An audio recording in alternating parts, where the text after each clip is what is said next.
My first duty station was as a fire direction officer in South Korea. I spent 13 months over there and learned a tremendous amount about interacting with different cultures, and the mission over there was real. During the Cold War, particularly in 1987, it was a very realistic mission, and so I really got a good understanding of the military and how important my job was from the beginning. I've also been stationed at Fort Stewart, Georgia. I spent 3 years there. While I was stationed there, I deployed to Operations Desert Shield and Desert Storm. I was a platoon leader of a 65-man field artillery platoon, and I spent 7 months over there. I was one of the first mechanized forces on the ground. I've also been stationed in Hawaii, spent 2.5 years there, and I was a company commander there for 14 months of a field artillery battery, which is composed of just over 100 soldiers. From there, I was selected to go to graduate school. The Army paid for me to go to graduate school. I got my master's in business administration from the Kellogg School of Management at Northwestern University. And that was a tremendous experience for me because it really opened my eyes to the world outside the Army. Because up to that point, I came into West Point when I was 17. And so that was my first experience in the civilian world, frankly. And I loved it, and it really broadened my horizons, and I really felt like I brought something to the table also at the school. Like I could offer a unique perspective that many of them could appreciate. From there, I went to West Point, and I taught for 3 years at West Point. I taught economics, public finance, and international economics. I then moved to Fort Knox, Kentucky, where I worked in marketing for Recruiting Command, which is a challenging job to figure out where the best position recruiters and to market the Army to the civilian. And then I was selected to become the professor of military science here at UCLA. So that's my 18-year career in a nutshell. It's wonderful. What was it like to be stationed in a foreign country, and how did your perspective change from this experience?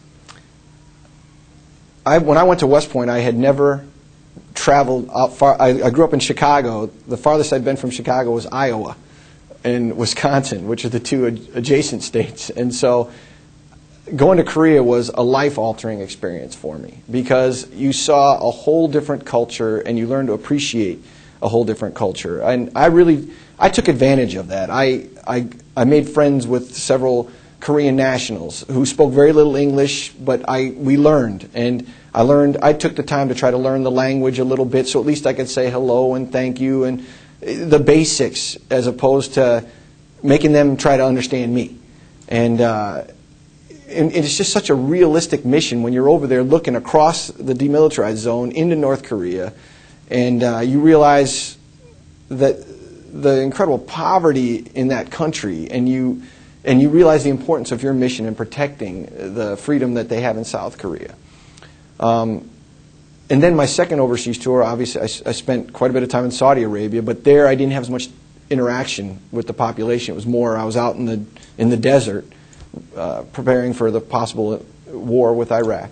But even then, you gain an appreciation for the incredible cultural difference. And so we went through a lot of training that taught us appropriate ways to behave and the ways that the Saudi Arabians would perceive things that we did. And I just found the importance of being very respectful. And I think that that's one of the great benefits of serving, actually, is you get a chance to see the world while you're doing your job, and your job's important. And as an American soldier, I mean, I'll never forget, as a second lieutenant driving through Korea, and the kids wave to you. They're on the side of the street, and they're waving, and they respect you and admire you. And that's a powerful feeling, to be in another country and have people respect you and for who you are. And so that's why I think it's important that you gain that appreciation, and particularly now with the global war on this ideology, this outrageous fundamentalism that America's fighting in Afghanistan and Iraq and throughout the world. I think it's important that the whole time that we're doing that, we're still very respectful of the culture. Because what I'll tell my cadets all the time in class is the average Iraqi gets up in the morning and wants to go to work and have a good day for his or her family. And they're not insurgents and they're not the enemy, they're our friends. And you have to keep that in mind during any operation. And while there are folks out there that don't want us to succeed, I think it's important that we keep our mind on the importance of the good people in Iraq and Afghanistan. The vast majority of Iraqis don't want to hurt anybody. They just want to live their life, practice their religion, raise their children, and have a happy life. No different than any American. And so it's incredible to serve overseas, to be perfectly honest with you.